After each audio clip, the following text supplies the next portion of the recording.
sa Bible. Pwede po ba lahat ay tumayo bilang paggalang sa kanyang salita? At sabay-sabay po nating basahin ang salita ng Diyos na matatagpuan sa aklat ng Marcos, chapter 2, verse 1 to 12. Ayan, 1, 2, 3. Sige, go! 2 days later, when Jesus again entered Capernaum, the people heard that he had come home. They gathered in such large numbers that there was no room left, not even outside the door. And he preached the word to them. Some men came, bringing to him a paralyzed man, carried by 4 of them. Since they could not get him to Jesus because of the crowd, they made an opening in the roof above Jesus by digging through it and then lowered the mat was lying on. When Jesus saw their faith, he said to the paralyzed man, "Son, your sins are forgiven." Now some teachers of the law were sitting there, thinking to themselves, "Why does this fellow talk like that? He's blaspheming. Who can forgive sins but God alone?" Immediately, Jesus knew in his spirit that this was what they were thinking in their hearts. And he said to them, "Why are you thinking these things? Which is easier to say to this paralyzed man, 'Your sins are forgiven,' or to say, 'Get up and take your mat and walk'? But I want you to know that the Son of Man has authority on earth to forgive sins." So he said to the man, "I tell you, get up, take your mat and go home." He got up, took his mat and walked out in full view of all. This amazed everyone and they praised God, saying, "We have never seen anything like this." Sige po tayo manalangin. Panginoon, salamat sa umagang ito. Kami po ay nagpupuri, nagpapasalamat, at sa umagang ito, salamat sa iyong mga salita. Ang dalangin ko, Panginoon, na bawat kataga ng salita mo ngayong umaga, na aming pagbubulay-bulayan, walang masasayang. Lahat ito tatanggapin ng aming puso na may kagalakan, at ito ay tataglayin namin araw-araw sa aming mga buhay. Lord, itago mo ako sa iyong likuran. Sa akin na magsasalita, gamitin mo lamang ako bilang instrumento ng iyong mga salita. Gamitin mo ang aking mga labi, Panginoon, na pawang katotohanan at pawang kapangyarihan ng salita mo ang aking mabigkas, Panginoon. At hindi rin ako ang kanilang makita, kung hindi ang kapangyarihan ng salita mo at kalwalhatian nito ang makita ng bawat isa. Father, we speak power and authority, Panginoon, ngayong umaga. Lord, bakantihin mo ang puso ng bawat anak mo na narito ngayon. At hayaan mo, Lord God, sa aming pagtanggap, kami po ay magkaroon ng kagalakan. Lord, maraming pong salamat sa pangalan ni Jesus. Amen and amen. Sige po, makakaupo na po tayo. Amen. Praise God. Amen. So, etong atin pong pinag-uusapan dito sa passage na ito, it's all about ngayong umaga, ang title natin ay Real Connection. Amen. Sharpen the way we relate by real connection. Amen? Importante ang connection. Importante na connected tayo. Tama po ba? Kasi ang isang telepono, kung halimbawa, si Sister Julie, putol ang linya at tatawag ang kanyang anak, hindi niya makokontak. Kasi, disconnected. Amen. Amen? Kaya napakahalaga po ng connection. Sabihin mo nga sa tabi mo, connection. Amen. So, dito makikita natin si Jesus on this passage and on this story, si Jesus po ay nasa Capernaum. Amen? And habang siya ay nasa Capernaum at nagpapahayag ng salita ng Panginoon, mayroong dumating na 4 na lalaki na may dala-dalang paralyzed men. Amen po? At dahil punong-puno ang lugar na kung saan nagkakatipon na si Jesus ay naroon, ang apat na lalaki po ay gumawa ng paraan para lang madala yung paralitiko kay Jesus. Inakyat sa bubong, binutas ang bubong, at inuhugos, inihulog, hindi naman ibinagsak, unti-unting inihulog si paralyzed man sa harapan ni Jesus. Amen! Praise God! Kasi baka sabihin nyo, inihulog ko baka lalong na ano yun, napilay. No, paralitiko na nga, napilay pa kasi inihulog, no? So, dito makikita natin that real connection to each other is very important. Amen po ba? Real connection, pag sinasabing real, totoo. Hindi ito, ano lang, sabi-sabi lang.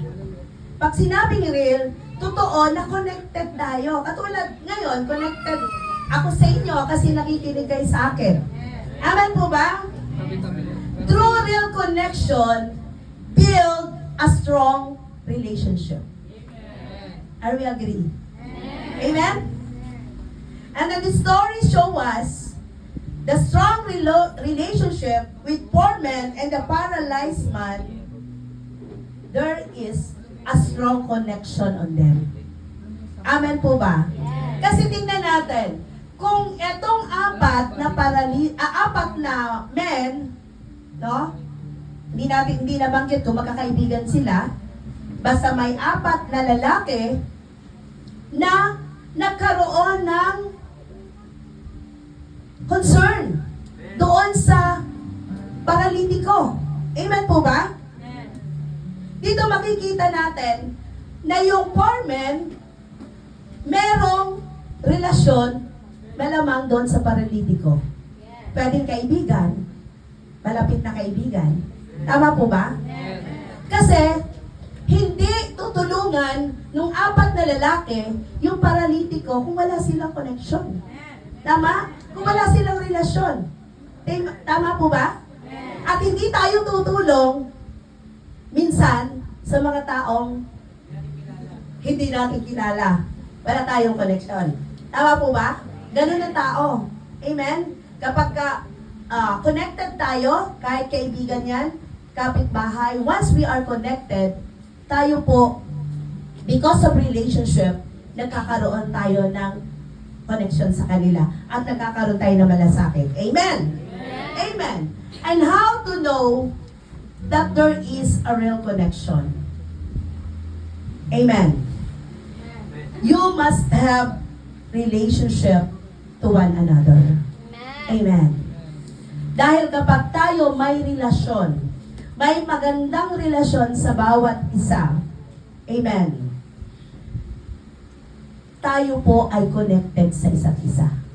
Tama po ba? Hello, may kausap po ba ako dito? Amen! Praise God! Amen!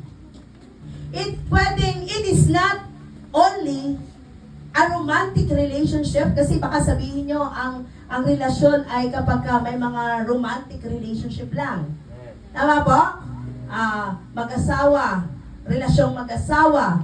Ang relationship po, meron po yung apat. Apat na, tawag dito, apat na, ma-identify natin yung apat na relationship na yan. Amen. Mamaya po, pupunta tayo doon. Amen.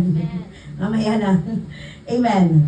So sabi doon, it is not only a romantic relationship, but a relationship between father and son, between parents to their children, teachers to their students, boss to their employee, and shepherd to their sheep. Amen? So maraming klase yung relationship. Hindi lang po romantic, kundi yung relasyon ng magulang sa anak, ng tatay sa anak, o ng teacher sa estudyante, ng boss sa empleyado, at ng mga pastor sa mga miyembro. Amen po ba? Napakahalaga po yan. So you can identify that relationship because they are connected to each other. Tama po ba? Amen. Amen po ba doon? Amen. So these four men, kung makikita natin doon sa binasa, hindi po na-identify, hindi binanggit kung ano yung relasyon nila. But, dahil sa nakita natin na pagmamalasakit nito, nakita natin na meron silang relasyon. Kasi ang isang tao, madalas hindi yan tutulong kung wala siyang ugnayan. Wala silang ugnayan. Tama po ba? Amen. Bibihira lang yung natulong ng walang ugnayan. Talagang yon, abounding of the heart na yung kanyang pagmamalasakit. Amen po ba? Amen. But we believe na merong relasyon sila. Amen?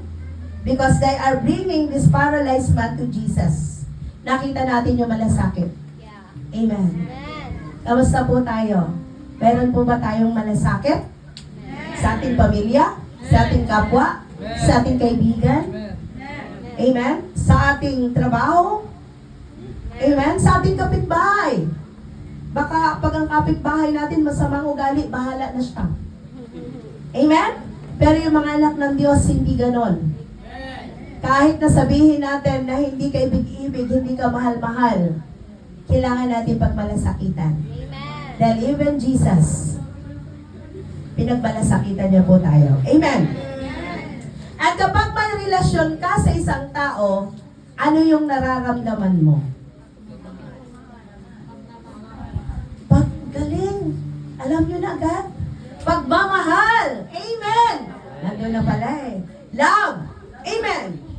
So, number 1 point natin, I love. Sabi ng 1 Corinthians 16:14, mayroon ka? Wala. Amen. Sabi doon sa 1 Corinthians, let all that you do be done in love. Let all that you do be done in love. Amen. Sa lahat ng ating ginagawa at pagmamalasakit, gawin natin to ng may pag-ibig. Amen po ba doon? Amen? And second is, na nasa ilalim ng love, 1 Peter 4:8, above all, love each other deeply. Amen? Above all, higit sa lahat, kailangan magmahalan tayo. Amen? Magmahalan tayo. Amen po ba? Bakit? Sabi nga, you are loved. In John 3:16 pa lang, minahal na tayo ng Diyos. Hindi natin deserve mahalin, pero minahal tayo ng Panginoon. Hindi deserve ng mga taong hindi maganda ang ugali na mahalin, pero kailangan natin silang mahalin. Amen po ba? Di ba meron pong sinabi sa Bible, love your enemy? Amen? Ito yung pinakamabigat. Pero alam mo, pag ang pagmamahal ng Diyos ay nasa iyo, hindi po mahirap magmahal ng kaaway kasi mamahalin mo siya at kakaibiganin mo na siya. Amen po ba? Di ba, Sister Beth? Amen. Yung dating hindi ka ibig-ibig, inibig niya na. Yung dating hindi ka mahal-mahal, minahal na niya at minahal na natin. Amen po ba? Sa buhay natin, may mga tao minsan talagang nakakaranas tayo ng sakit sa damdamin. Nasasaktan po tayo. And minsan, ang nagiging ganti natin, ayaw na natin silang mahalin. Tama po? But God is telling us right now, let all you do be done in love. Lahat ng iyong ginagawa. Dahil sabi diyan, above all, love each other deeply because love covers over a multitude of sins. Amen po ba? Amen? So, napakahalaga po ng pagmamahal. Hindi lang pagmamahal sa asawa, sa pamilya, sa mga anak, sa mga empleyado, kung ikaw ay employer. Kung hindi ang pagmamahal, ibinibigay po yan sa lahat. Amen po ba? Kung ikaw ay Kristiyano, dapat ang buhay mo ngayon, namumuhay ng may pag-ibig sa kapwa. Amen po? You love your neighbor as you love yourself. Yan ang pangalawang command na binigay ni Jesus. Una, yung Exodus 20 na 10 commandments, wala po nakasunod. Kaya nung si Jesus po ay dumating, dalawa na lang po yung command na binigay sa atin. Love your God with all your heart, with all your soul, with all your mind, with all your strength, and with all your might. Amen? And ang pangalawa, love your neighbor as you love yourself. Amen? Pag minahal mo na ang iyong kapitbahay na higit o katulad ng pagmamahal mo sa sarili mo, tandaan niyo po, wala nang taong backbiter. Amen po ba? Kasi mamahalin mo na yung mga taong may sinasabi sa likuran mo. Amen po? Ako po, sobrang dami kong experience dyan. Na kahit na minsan pinapakitaan mo ng mabuti, pero pagtalikod, ang dami pa rin sinasabi. Pero alam niyo po, pag ako nakaka-receive ng ganong bagay, sabi ni ganito, ganyan ka daw. Ay, praise God. Praise God. I will pray for them. Amen? Kasi yun ang ating magagawa bilang mga anak ng Diyos. Hindi yung, nung hindi pa po Kristiyano, pag sinabing, alam mo, sabi ng kapitbahay mo, ganyan ka daw. Sino? Sino? Sino may sabi? Wala po akong inuurungan kahit lalaki. Gabriela silang po ako. Yung lumang buhay ko po noon, grabe. Pag naaalala ko, sabi ko, Lord, salamat. Natanaw mo ako. Salamat dahil yung buhay ko na yon, hinango mo ako. Amen? Talaga pong nung panahon na yon, nung panahon na wala pa ako kay Lord, huwag mo akong mumurahin ng isa, babalik ko sa iyo ng 10. Amen? Nalala ko pa, lalo na po, mas matindi po ako magalit kapag sinasabihan mo ako ng hindi ko ginawa. Talagang, makikipag-away po talaga ako. Nalala ko po doon sa trabaho ko dati, meron po akong inudngod na babae. Pinagbintangan ako hindi ko naman ginagawa. Inudngod ko. Diba? Pero iningi ko na po yung tawad kay Lord. Amen? Kasi sabi ko, Lord, salamat. Kasi yung buhay ko noon, kung titingnan ko yung buhay ko ngayon, ang layo na po. Nagpapasalamat ako kay Lord na binago niya ang buhay ko. At natutunan kong mahalin ang mga taong nagbibigay sakit sa aking damdamin. Amen po?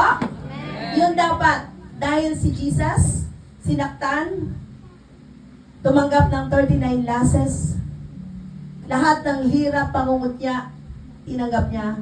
Pero alam niyo po, ang ipinaramdam at pinadama pa rin niya sa mga tao na nag-alipusta sa kanya ay pagmamahal. Ganon din po tayo. Yung pag-ibig ni Kristo, makita sa buhay ng bawat isa. Amen? Amen po ba? Amen! So, sabi doon, kapag may relasyon ka sa isang tao, ano yung nararamdaman mo? Siyempre, may pag-ibig. Nagmamahal ka. At pangalawang point na nararamdaman natin. Amen. Next ay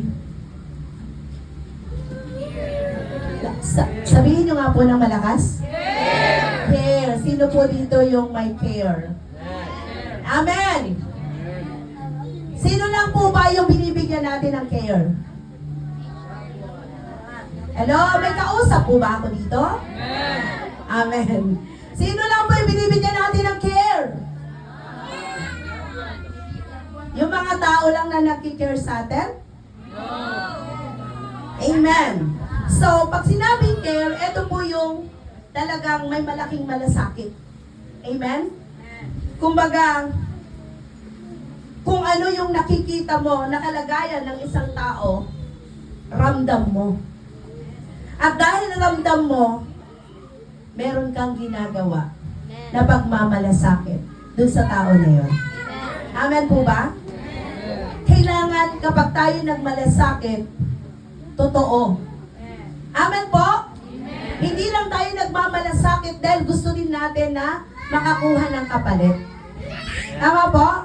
Minsan, ang tao sa mundo, ang mga taong wala kay Kristo, pag mamalasakitan mo lang ang isang tao, it's because alam mo mayroon kang mapapala. Tama po? Ang sinasabi sa atin ng Panginoon, magmalasakit tayo ng bukal sa puso. Hindi napipilitan. Hindi nag-aantay ng kapalit. Amen? Nararamdaman mo kung ano yung pinagdadaanan ng kaibigan mo. Nararamdaman mo kung anong pinagdadaanan ng pamilya mo. Hindi na kailangang sabihin. Amen po ba? Yung care, pinapadama mo sa mga tao na nangangailangan ng pangangalaga, pagmamalasakit. Amen po ba? So, care. Letter A, do good to everyone. Amen. Galatians 6:10. Amen. Therefore, sige po, sabay-sabay. 1, 2, 3. Therefore, as we have opportunity, let us do to all people, especially to those who belong to the family of believers. Amen. May, nakita nyo po may especially. Sino po kaya yon? Especially to those who belong to the family of believers. Sino yon? Ating pamilya. Spiritually. Tama po? Baka mamaya pamilya tayo dito pero may sinasabi tayo sa likod ng bawat isa. Amen? Baka pamilya tayo dito meron tayong sinisiraan. Wala dito nun. Amen po ba? Wala dito nun. Wala dito nun. Amen. O baka hindi lang nabati ni Pastora. Ayoko na. Hindi ako magsimba sa linggo. Hindi ako napansin ni Pastora. Amen po ba? So yung mga ganyang bagay, ay iwasan natin. Yan po, kapag ganun po yung mindset natin, that is the sign that you are immature. Amen? Ang immature Christian, hindi po yan lumalago. Amen? Laging nakatingin sa kapwa. Nakatingin sa tao. Tumingin po tayo kay Jesus. We are here, it's because of Jesus. Nasa church tayo, nasa gawain ng Panginoon dahil gusto natin laging parangalan ang Diyos. Amen po ba? So praise God. Mateo 25:40, sabi dito, truly I tell you, whatever you did for me of the least of those brothers and sisters of mine, you did for me. Kapag may ginawa po pala tayo sa ating kapwa na mabuti, ginawa na natin sa Panginoon. Amen po ba? Kaya wag po tayong mapagod gumawa ng mabuti. Wag tayong mapagod tumulong, magbalasakit sa ating kapwa. Dahil lahat po ng ginagawa natin, ginawa po natin to sa ating Panginoon. Amen po ba? Amen. So, we care to our family, our relatives, friends, and others. Amen? Kasi importante na yung care nakikita po sa atin. Tandaan natin, we are Christians and we are believers. We have Christ in our hearts. Kaya dapat ang nakikita po lagi sa atin ay yung nakaka-glorify sa Panginoon. Yung nakakapagbigay, luwalhati sa ating Diyos. Amen po ba? So, sabi doon, if you care, may ginagawa kang action. If you concern ka lang, pero wala kang ginagawa. Parang ganito, halimbawa, Sister Julie, pwede mo ba akong tulungan? Kasi talagang, meron akong immediate need. May kakayahan kang tumulong, pero wala kang ginawa. Okay, sis? I will pray for you. Pero ginawa pa rin. Kasi nanalangin siya. Amen? Sabi ko nga, ang tunay na pagmamalasakit, ramdam mo. Nararamdaman mo. Naiintindihan mo. Nauunawaan mo. Kung ano ang pangangailangan ng mga tao sa paligid natin. Lalo na kung talagang lumapit sa atin. Amen po ba? Be care for them. Lalo na sabi doon, to those who are family of believers. Amen po ba? So, tinuturuan tayo ng Panginoon na mag-care. And letter B, value others above yourself. Philippians 2:3, do nothing out of selfish ambition or vain conceit, rather in humility, value others above yourselves. Amen? So, we need to value yung mga tao sa paligid natin. Amen po ba? Kasi, mahalaga po na yung mga tao sa paligid natin na ipaparamdam natin sa kanila na pinavalue natin sila. Amen po ba? So, number 3 points natin. Compassion. Una, love. Pangalawa, care. And pangatlo, compassion. Amen? When we say compassion, marunong kang mahabag. Marunong kang maawa. Amen? Meron kang habag at awa sa puso. Katulad ni Jesus. Kasi si Jesus doon sa 2 blind men, nahabag siya. Nakita niya yung kalagayan ng 2 bulag. Alam niyo po, in our surroundings, marami po ang nangangailangan ng compassion. Maraming bulag. Maraming may sakit. Maraming nangangailangan kay Jesus. If you have compassion, share Jesus unto others. Amen? Kung may nakita tayo na taong nangangailangan kay Jesus, it is an opportunity to speak Jesus over her life or his life. Amen? Kasi maraming tao ang lupaypay. Talunan. Dapa na dahil sa dami ng problema. And tayo na mga Kristiyano, tayo na may Kristo sa puso, tayo na may love, may care, at may compassion. Anong gagawin mo? May kapitbahay ka na nakita mo talagang lulong na sa dami ng problema, lulong na sa bisyo. Anong gagawin mo? Share God's word. Huwag natin sabihin, ay ayoko, bahala siya sa buhay niya. Ang taong may compassion sa puso, may pakialam. Amen po ba? May pakialam sa mga tao sa paligid niya. Nararamdaman niya na nangangailangan ang tao na yon kay Jesus. Share Jesus.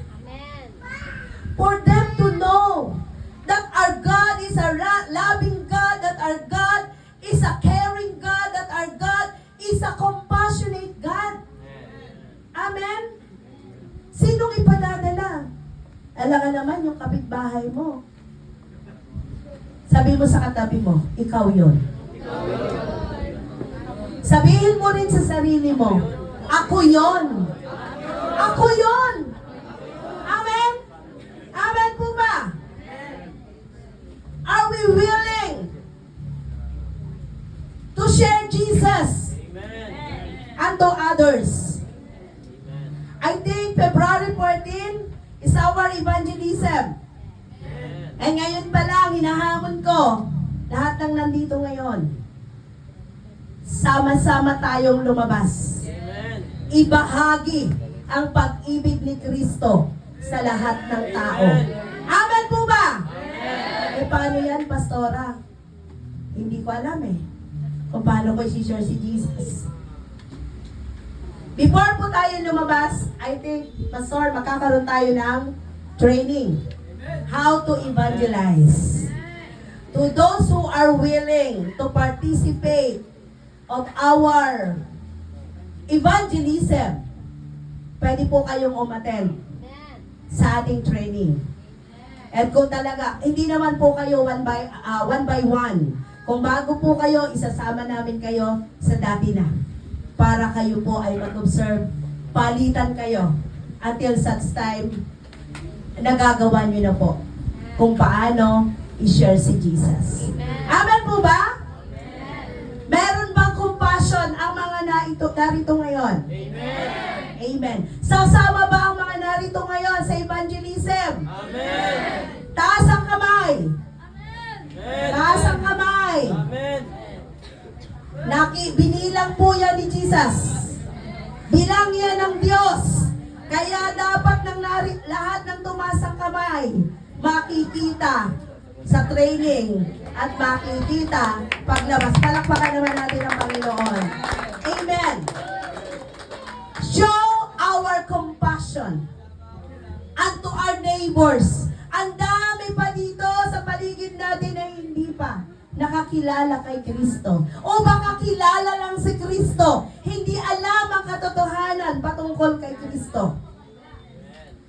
At yon ay dadalhin natin at ipapakilala natin sa ating evangelism. Amen po ba? So, compassion. In Colossians 3:12, sabi doon, clothe yourselves with compassion. Amen. Amen? Basahin nga po ng sabay-sabay. 1, 2, 3. Therefore, as God's chosen people, Holy and dirty love, clothe yourselves with compassion, kindness, humility, gentleness, and patience. Amen. Amen.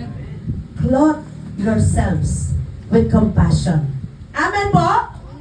So napakahalaga po na ang bawat isa ay merong kahabagan sa puso. Amen. Mahirap po kapag hindi na tayo marunong mahabag. Amen?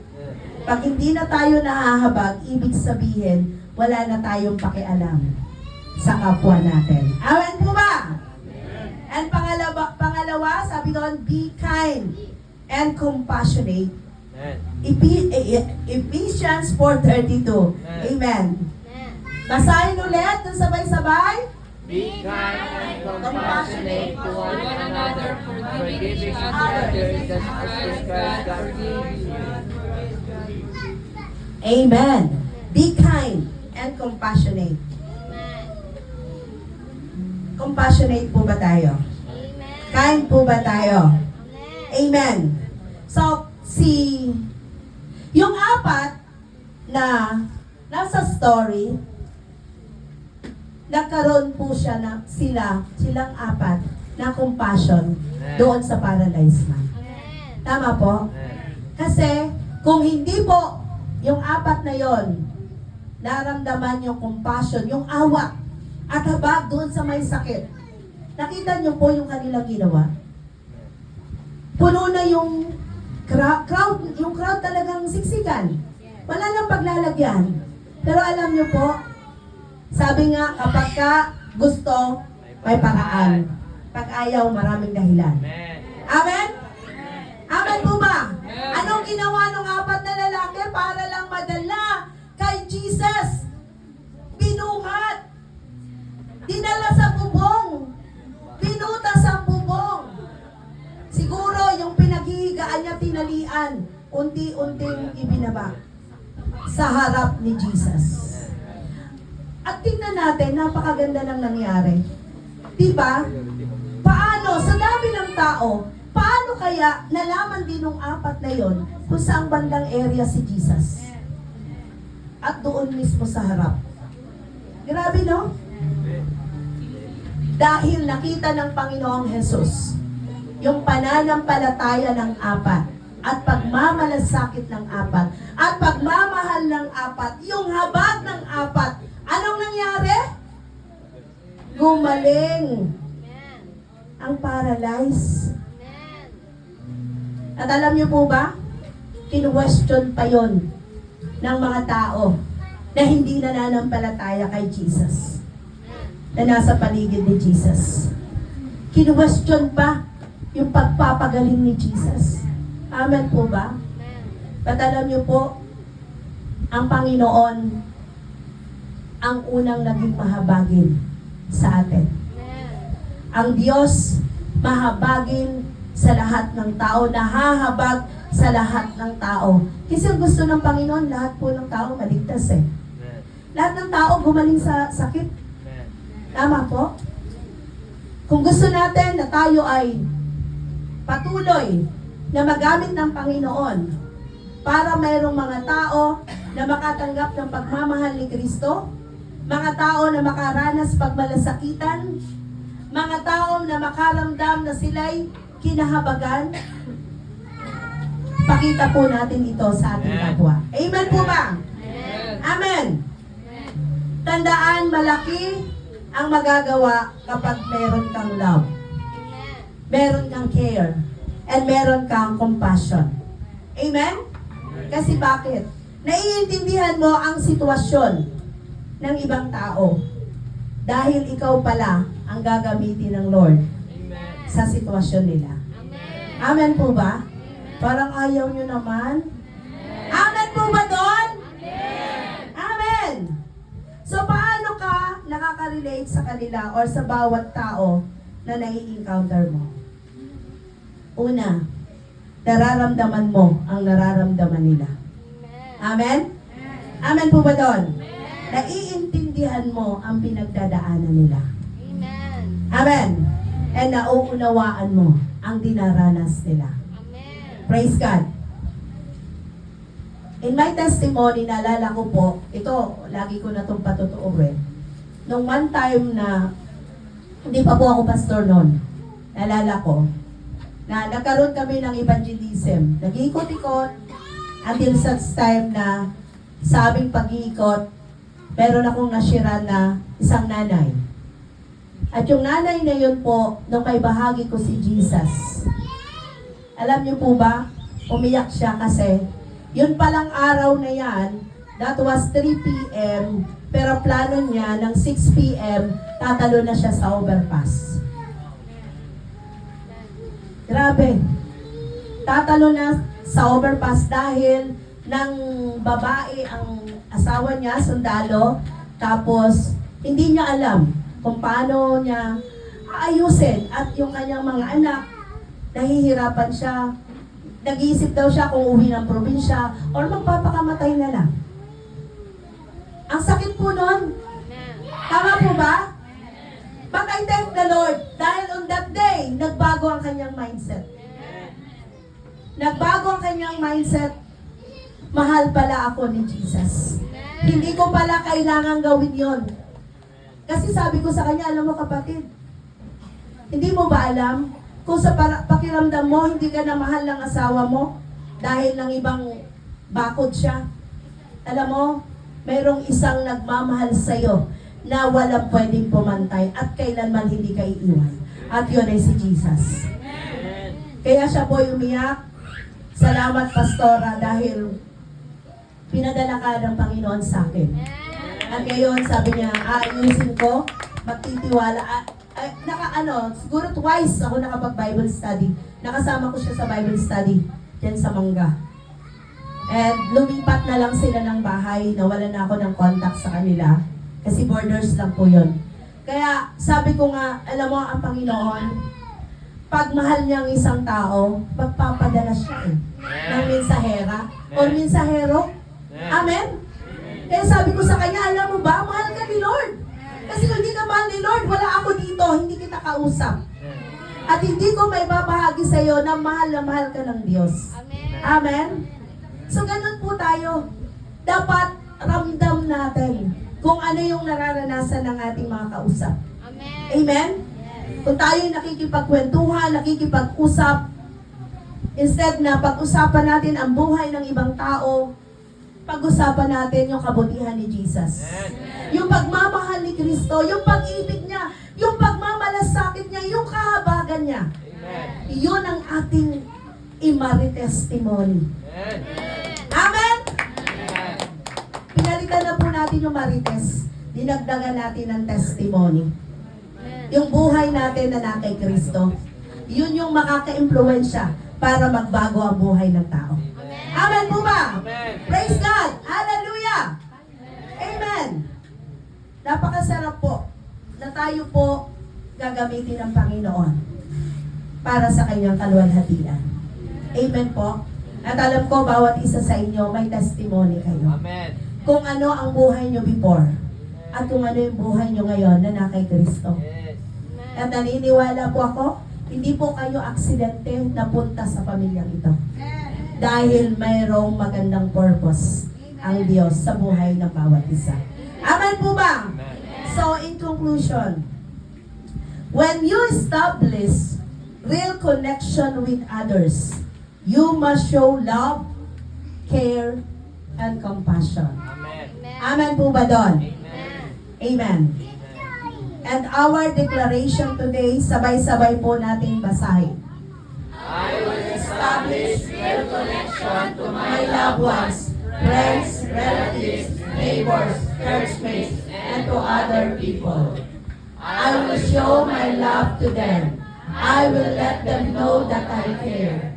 I will be compassionate to everyone, especially to the lost souls. Praise God. Purihin ang Panginoon. Amen. Palakpakan po natin si Lord. Hallelujah.